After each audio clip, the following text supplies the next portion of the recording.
Bonjour coach. Défaite ce week-end très lourde. Merci de l'avoir.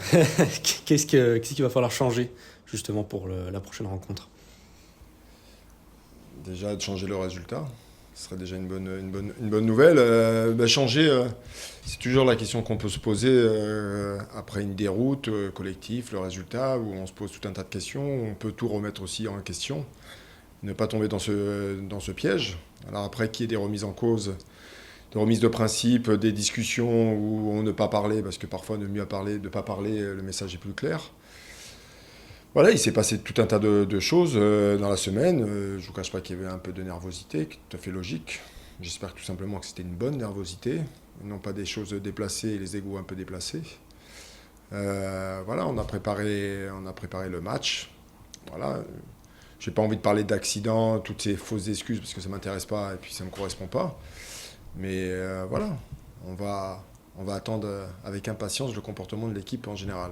On sait qu'à la fin du match, comme vous l'aviez fait par le passé lors de défaites similaires, vous aviez un peu protégé votre effectif en prenant pour vous justement ce qui s'était passé sur le terrain. Malgré tout, en début de semaine, quel a été votre message global à l'équipe après ce qu'on a vu sur le terrain? Est-ce que vous aviez repéré? Mais en fait, c'est vous qui pensez que je les protège.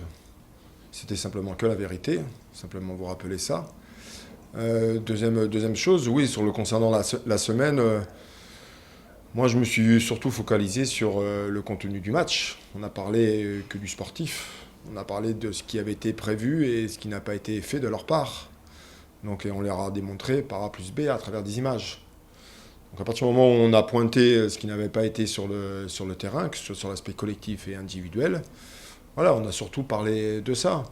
Mais parfois, pas la peine d'en rajouter, pas besoin de faire de longs discours pour répéter les mêmes choses avec des mots différents. Les choses ont été dites à la fin du match, les choses ont été dites en début de semaine, après il y a le travail. On a senti une équipe un petit peu sans réaction, c'est même étonnant, d'habitude cette équipe elle a toujours, contre 3 dans une situation mal embarquée, elle a réussi à trouver des ressources. Contre Laval ça n'a pas été le cas, comment vous l'expliquez? Parfois je ne sais pas. Franchement, même moi j'ai été surpris. J'ai été surpris de la non-réaction, ce côté apathique.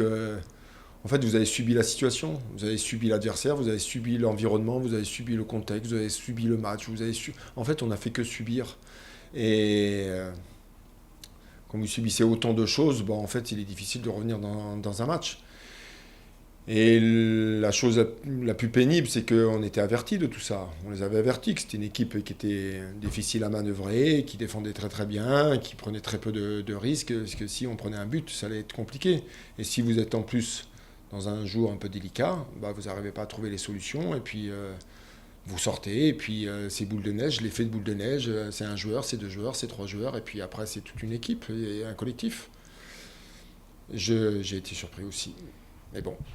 Est-ce que le fait que l'équipe soit encore aujourd'hui en reconstruction au niveau de son animation défensive avec les différents départs, les différentes arrivées, a pu contribuer à ça selon vous?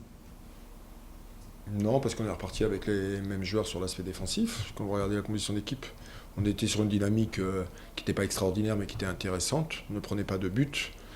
On a refait confiance à ces joueurs-là. Malheureusement pour certains, ça n'a pas fonctionné ou ils étaient dans un mauvais soir. On essaie de trouver aussi d'autres solutions, mais il y a des repères, il y a des... voilà, et on a perdu aussi Traoré cette semaine, malheureusement sur une mauvaise nouvelle, et voilà, qui modifie aussi un petit peu la donne, qui modifie un peu les choses. Mais bon, ça fait partie d'une saison, c'était pas du tout prévu, on a été surpris. Et, voilà, il faut s'adapter encore une fois. Pour revenir aux conditions d'entraînement, on vous a vu là, vous vous entraînez à Bigou, là vous pouvez bénéficier d'un terrain, vous vous sentez moins à l'étroit qu'à l'IGESA, ça peut vous apporter quoi sur la durée? Différents exercices, travailler autre chose que vous n'avez peut-être pas pu travailler jusque-là? Non, c'est pas qu'on travaille autre chose, on est dans la même conception de travail, mais en fait les distances changent. Vous êtes pratiquement sur plus de 15 mètres de moins sur un terrain normal sur notre terrain ici. Là où on s'est entraîné ce matin, on est sur un terrain normal, de dimension normale. En fait, tout ce qui concerne les courses, défensives et offensives, tout ce qui concerne les transitions, en fait, vous êtes dans la réalité d'un match du week-end. Donc quand vous rajoutez 15 mètres, alors ça ne vous paraît pas beaucoup pour vous, ou 20 mètres, mais c'est beaucoup pour une équipe. Et quand vous avez des principes de jeu, quand vous avez un système de jeu, quand vous avez des idées de jeu et que vous avez besoin de ça, voilà. Donc ça nous a permis, sur 2 séances dans la semaine, mardi et ce matin, de pouvoir travailler sur un terrain normal et surtout dans des distances normales. Quelles sont les principales caractéristiques de l'adversaire que vous allez affronter samedi, selon vous? Il y avait une équipe d'Angers qui, on le sait, a connu une saison terrible la saison dernière et qui, pour le moment, dans ce championnat de Ligue 2, a un peu de mal à démarrer aussi. Vous êtes confronté, comme toutes les équipes qui descendent de Ligue 1, qui découvrent un championnat de Ligue 2 qui est très compliqué, qui n'est jamais simple. Le meilleur exemple, c'est la saison dernière à Metz. Quand vous regardez Metz la saison dernière, sur la première partie jusqu'à la trêve de la Coupe du Monde, ils sont un peu en dedans parce que la déception de la descente, les joueurs qui n'ont pas la tête à ça, un collectif qui a du mal à se trouver, malgré les qualités individuelles des joueurs, parce qu'il y a beaucoup de qualités dans cette équipe. Mais ils découvrent un autre championnat. En fait, ça n'a rien à voir, la Ligue 1 et la Ligue 2. Et le temps que vous vous adaptez à ça, le temps que vous vous adaptez au duel, le temps que vous vous adaptez à l'engagement, regardez, ils viennent se faire punir à Rodez.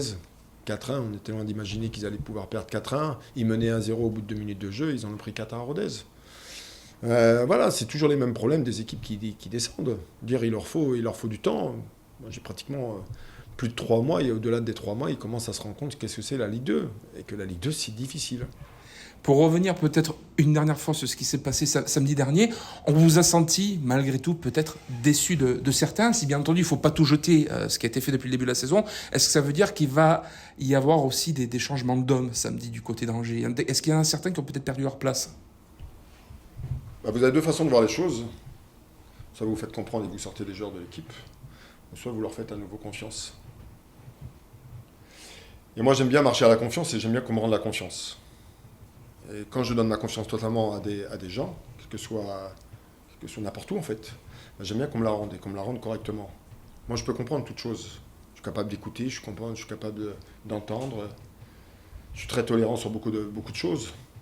Mais quand vous répétez les choses et quand on vous donne encore la confiance, la moindre des choses, c'est de la rendre. Et quand on ne vous la rend pas, vous sortez. Ou vous continuez avec eux jusqu'à temps que...